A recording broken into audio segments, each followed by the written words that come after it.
शिवसेना शिंदे गुट के विधायक का संजय राउत पर बड़ा आरोप। 2000 में टिकट न मिलने पर घर जलाने के लिए उकसाया था। पूर्व सीएम मनोहर जोशी का घर पेट्रोल से जलाने को कहा था। 2 दिन पहले मैं कोल्हापुर में था और कोल्हापुर का संपर्क प्रमुख या वहाँ की जो संगठनात्मक रचना है उसका जायजा लेने के लिए शिंदे साहब ने हमें भेजा था। 2000 के दरमियान 2000-2004 के दरमियान मैं कोल्हापुर का संपर्क प्रमुख भी रहा था। उसके बाद वहाँ के 5 एमएलए हमारे चुन के आए थे। अच्छा खासा काम हुआ था। वहाँ की जो लोग थे खुश थे। जब कल मैं गया तभी उन्होंने मुझे बताया कि तभी संगठनात्मक की रचना या पदाधिकारी बहुत अच्छा ढंग से संगठना वहाँ अपने मेहनत करके बनाई थी, लेकिन जब इलेक्शन आया तभी आपका ये टिकट कटवाया। और वहाँ 1-2 ऐसे लोग थे कि जो मनोहर जोशी साहब को बहुत चाहते थे, उनके क्लास में पढ़ते थे और शादी होने के बाद 1-2 औरत वहाँ वही मेले में थी। और उन्होंने ये पूछा कि भाई ये सारा हुआ, ये टिकट कटवाया या जो भी कुछ हुआ वो मातोश्री से हुआ, लेकिन तो फिर मनोहर जोशी के घर पे अटैक करना, उनको शिवाजी पार्क से मेले से भगा के मतलब भाषण करने के लिए नहीं देना, ये सारा क्या है मामला। तो मजबूरन मुझे बोलना पड़ा कि हकीकत जो हुई थी कि टिकट काटने के लिए वैसे तो बाला साहब बहुत जन के टिकट काटते थे और काटने के लिए नेता को कोई तो प्लान करने का जरूरत नहीं होता है। वो कभी भी कैसा भी किसी को भी बोल सकते हैं कि भाई आपको टिकट नहीं मिल सकता है, मैं दूसरे को दे सकता हूँ। लेकिन यहाँ उद्धव जी ने जो किया वो बहुत गलत ढंग से टिकट काटा। मेरे यहाँ जो जनता थी उनको अगर सदा सरवनकर उम्मीदवार नहीं है तो वो और किसी को वोट नहीं देने वाले थे। इस ढंग का वातावरण था, क्योंकि मैंने 5-7 साल 10 साल में काम किया था।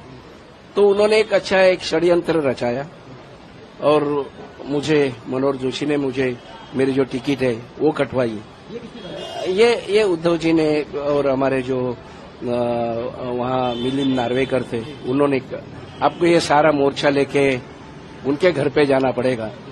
जब भी हम लोग उनके घर के यहाँ आने के लिए निकले, करीबन 2-3-4 मिनट का ही टाइम हुआ था, तो संजय राउत जी का फोन आया कि भाई आप कहाँ जा रहे हो।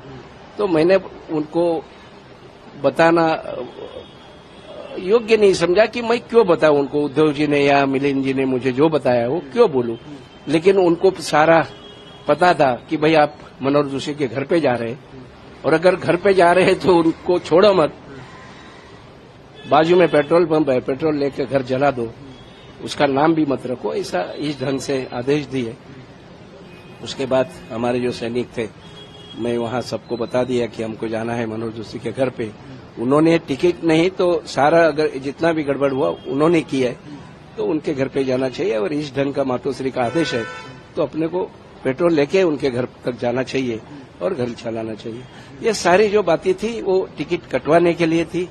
और दूसरे दिन जब भी मैं गया तभी उसके पहले 2-2:30 बजे मुझे एक फोन आया था, जिस दिन ये दुर्घटना या घटना घड़ी, कि मिलिंद नार्वेकर जी ने फोन किया था कि आपका टिकट तो फाइनल हो गया, आपको जो मातोश्री को जो चाहिए वो आपने कर दिया है, तो आपका टिकट फाइनल हो गया, आप 11 बजे आ जाओ। मैं जब 11 बजे मातोश्री पे गया तभी उद्धव साहब, अपने मिलिंद जी, ये सारे उधर थे और उन्होंने मेरे सामने वो पेपर सामने रख दिया और बोल दिया कि भाई ये देखो क्या है।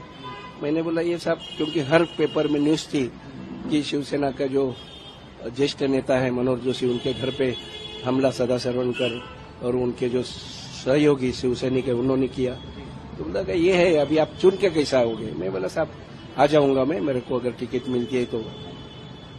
वो सीधे वहां से मुझे बोला कि नहीं, आपको टिकट नहीं दे सकते, क्योंकि उनका प्लानिंग ही हुआ था कि आदेश बांदेकर को देना है। और उन्होंने आदेश बांदेकर को टिकट दिया और उद्धव जी मतलब यहाँ से निकल गए। तो मेरा कहना यही था कि भाई अगर मेरा कुछ गलती था और टिकट नहीं देना है तो मुझे बोलना चाहिए था कि आपको नहीं दे रहे। इस ढंग से कोई कट कारस्थान में फंसा के, मनोज जोशी मेरे गुरु जी थे, उनके ही हाथ के नीचे मैंने करीबन 30-35 साल काम किया। ऐसे आदमी का इस ढंग से कुछ अपमान करने के लिए बोलना और बाद में टिकट नहीं करके बोलना, ये षड्यंत्र था। वही मैं वहाँ के जो कोल्हापुर के जो मेरे सहयोगी थे, क्योंकि करीबन 20 साल पहला मैं वहाँ संपर्क प्रमुख था, और वो लोग में एक बातचीत थी कि भैया आप अच्छा काम किया था, तो वहाँ आपके ऊपर अन्याय क्यों हुआ।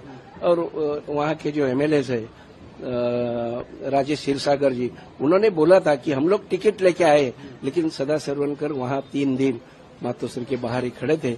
ये सारी बात उन्होंने भाषण में बोली, तो मेरे को ये बात बोलना